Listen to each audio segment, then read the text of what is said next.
Ao homem do seu agrado, ele dá sabedoria, conhecimento e alegria. Mas ao pecador, impõe como tarefa ajuntar e acumular para dar a quem agrada a Deus. Eclesiastes, capítulo 2, versículo 26. Louvado seja nosso Senhor Jesus Cristo, para sempre seja louvado. Caríssimos, mais uma vez o autor sagrado apresenta seu desengano, sua desilusão diante da finitude das coisas, diante daquilo que não permanece, que não é eterno. A questão que se apresenta de modo muito claro e decisivo neste momento é a seguinte: o que supera o desengano? O que supera essa desilusão? As alegrias? Os bens? As multidões?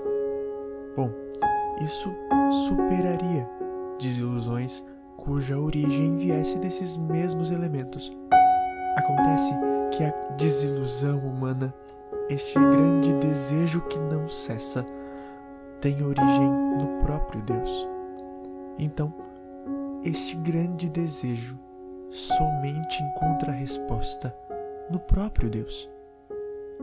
Isso o próprio Catecismo da Igreja vai nos apresentar de modo muito claro ali nos primeiros 30 parágrafos, mas nós ainda não precisamos recorrer a eles para compreender a grandiosidade deste mistério. O motivo da desilusão está no próprio acúmulo. O motivo da desilusão está na essência daquilo que se busca. Quanto mais se ajuntam tesouros terrenos, com aspas enormes nos tesouros, mais insatisfeitos permanecem os nossos corações. Há em nossos corações um desejo extraordinariamente grande, que tem o exato tamanho de Deus. Somente o próprio Senhor pode preencher o vazio dos nossos corações, e jamais algum bem, e jamais algum sucesso terreno, e jamais alguma tarefa será capaz de satisfazer esta vontade tão grandiosa. O autor sagrado hoje, a partir deste versículo, apresenta uma situação de dualidade.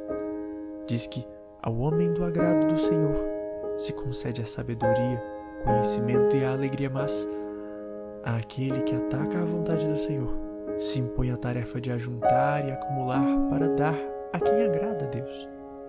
E qual é o sentido disso? Para que a gente compreenda, vale a pena recorrer a um exemplo histórico.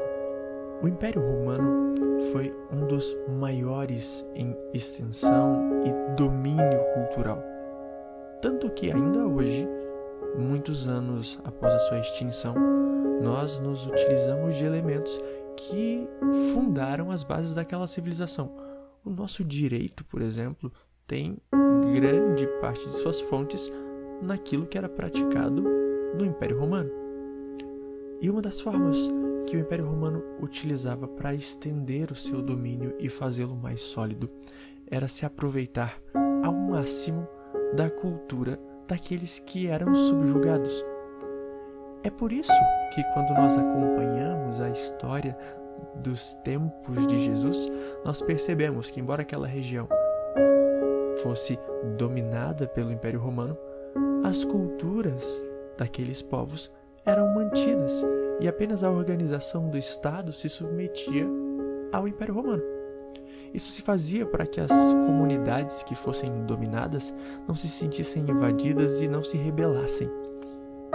E dessa forma, o Império Romano se consolidava. Isso fez, como eu disse, com que o Império Romano se estendesse, seu domínio se estendesse, fosse consolidado e recordado por ainda muitos séculos. Mas o Império Romano se extinguiu, foi completamente devastado.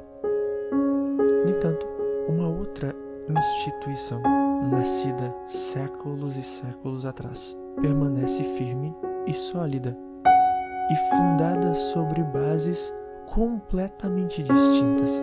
A Igreja nasceu a partir da experiência de 12 apóstolos que, atentos à palavra do Senhor, romperam as barreiras de sua humanidade e fizeram a vontade do Senhor.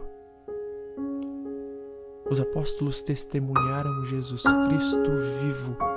O resultado desse testemunho somos você e eu. Afinal, nós somos a igreja militante que aqui permanece. O que é que diferencia o Império Romano, que no alto de sua imponência foi derrubado, melhor dizendo, e a igreja que nasceu pequenina, sobre os ombros de 12 homens, mas que rompe séculos e consolida o seu domínio espiritual firmada nas bases da fé. O que diferencia essas duas instituições é justamente as bases sobre as quais se firmam. Os empreendimentos do ímpio jamais vão prosperar, porque não tem no Senhor o seu centro. Por outro lado, as bases que mantêm de pé as estruturas sobre as quais caminha, sobre as quais se levantam a palavra, a fé, a verdade do Senhor, sempre prevalecerão, sempre permanecerão. Se nós chegarmos hoje a muitos lugares e perguntarmos o nome de alguns imperadores romanos, talvez um ou outro serão lembrados, mas não o seu tempo histórico, não aquilo que disseram. Agora, se nós perguntarmos o significado de uma cruz, o sentido de uma cruz, com certeza uma infinidade de relatos teremos. O que nos mantém de pé, o que nos mantém firmes, caminhando, não são as experiências terrenas, mas a nossa pertença ao Deus infinito e eterno. Nós temos o penhor da vida eterna, que é a vivência sacramental, a vivência eucarística. É o Cristo vivo que nos mantém de pé. Nós passaremos. Sim, nós passaremos. Mas Cristo, jamais. Bom, este foi o meu versículo preferido. E quanto a você, qual versículo mais te tocou hoje? Comente aqui abaixo do vídeo, deixando a sua reflexão. Não se esqueça de curtir este vídeo, compartilhá-lo e também se inscreva no nosso canal se você não é inscrito. Se já é inscrito, pode integrar de forma ainda mais precisa e sólida esta família a partir de sua contribuição como um membro. Amanhã nós continuaremos. Fiquem com Deus e até breve.